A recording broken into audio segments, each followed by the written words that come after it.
I also, have to admit that you had asked a question about regrets and things that drove you to do this. One of the things that I think is important about the Secretary of State's race and really motivated me was the fact that I think that America is losing confidence in government, and I think that that starts with our elections. And frankly, I don't blame them because they've seen government abuses of power in government. They've seen more and more government creep into their lives and take over things that used to be the domain of the individual, but now seems to be in the domain of the government. And they're becoming frustrated by all that.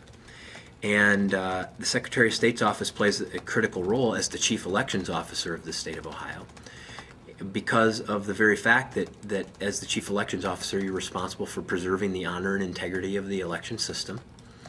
And that's something that if you lose confidence in that election system, if you lose confidence in your democracy and the manner in which your public officials are chosen, you're never going to have any confidence in the government itself or the things that government does. And I think that with the result of the groups like ACORN and other out-of-state groups that have come in to Ohio over the last couple of election cycles and frankly been involved in voter registration fraud and other things that undermine that confidence, that being Secretary of State, I can do a bigger part to restoring that confidence and making sure that people believe in the public officials and the election system they work in. Because if you don't, as I said, if you don't trust your system of elections, you're not going to trust the people who serve you in government.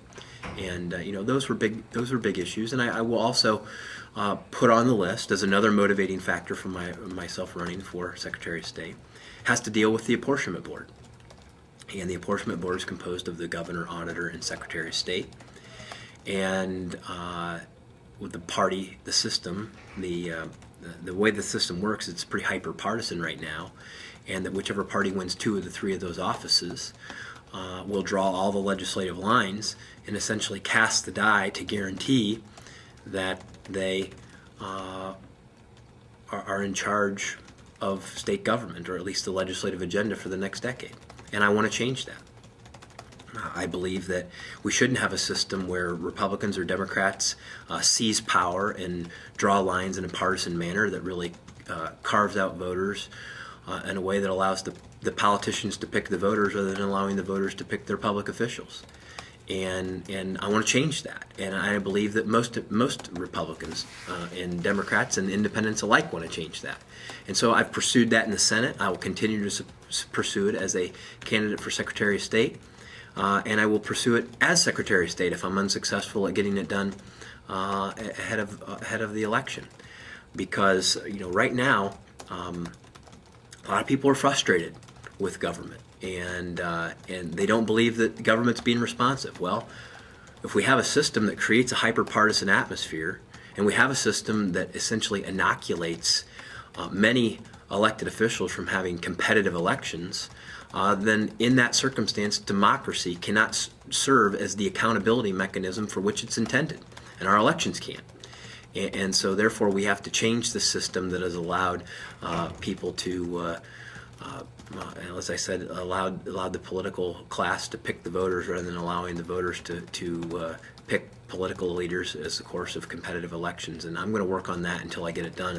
And I believe that those kinds of issues are at the core of who we are as Americans. I believe they're at the core of what democracy was supposed to be about. And I'm going to try to restore our system to what it was originally intended to be. Does that your amendment have any traction right now? Well, it's passed the Senate. And the amendment to redraw the method with which we draw districts to do them fair in a bipartisan manner is passed the Ohio Senate. It's pending in the Ohio House. It's been pending there for more than 180 days without any action. And I'm hopeful that my colleagues on the other side of the aisle and people across the state will say that, look, we're fed up with this. We're fed up with the people in government that are just trying to use the system to serve themselves and to not serve the people of the state, and that they'll continue to put pressure on them to make these changes, because I know I will, and I will carry that message with me until we get it done. You're supportive of Senator Seitz' election reform bill, is that correct? Yes, I was a co-sponsor. Are there things in that bill that you could implement if you were elected Secretary of State without the legislature acting?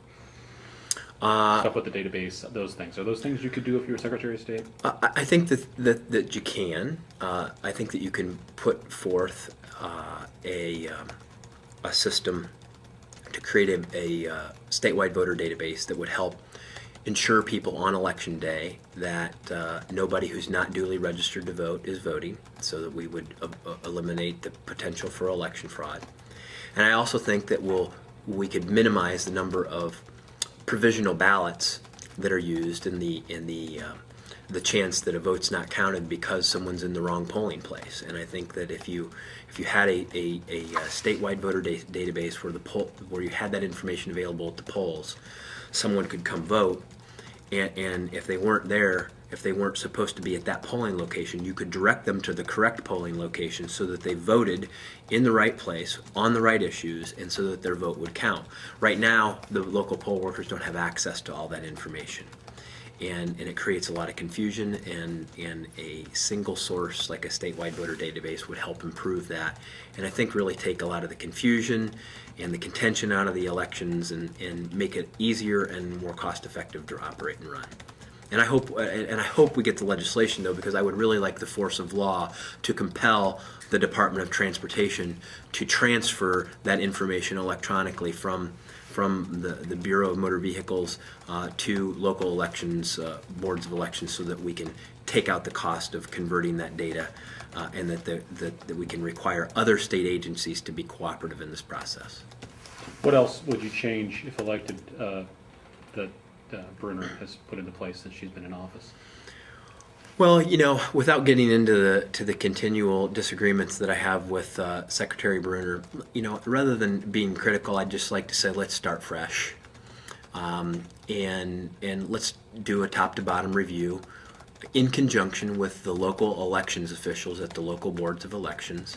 Let's sit down with them, starting at the very beginning, and say, okay, how have these things worked? What is it that's wrong with the process of conducting elections right now? How can the state be more helpful so that we have, short lines on election day, less confusion, and that we can minimize or even eliminate these 11th hour directives that are constantly being thrown into the works during critical times in the election, and creating controversy and undermining confidence in the system. And I would begin that process on day one, and hopefully get agreement for what the standards of operation would be with the local boards of election well in advance of the election, so that we can minimize all of those last minute wrangling and decisions that, whether partisanly motivated or not, when you make a late decision and you throw something in before you've given people time to look at it and really analyze it and come to grips with how it would be implemented, when you do those kinds of things, it creates unnecessary controversy, and then leads to legal challenges that undermines confidence in the system. And these are ways that you can more effectively manage elections in Ohio and build that confidence and make people feel confident that the outcome is not only valid, but these elections were conducted with honesty and integrity. Why are you the better Republican candidate for that job? Well, I think that there are any number of reasons. First of all, I'm qualified. My opponent really isn't qualified, has never spent a single day working on elections-related issues. And in her only job, allowed for $40,000 to be taken from the office right underneath her nose without having proper controls in place to ensure that that money was safe and secure. You're referring back to the audit that was done. Yes, yeah. And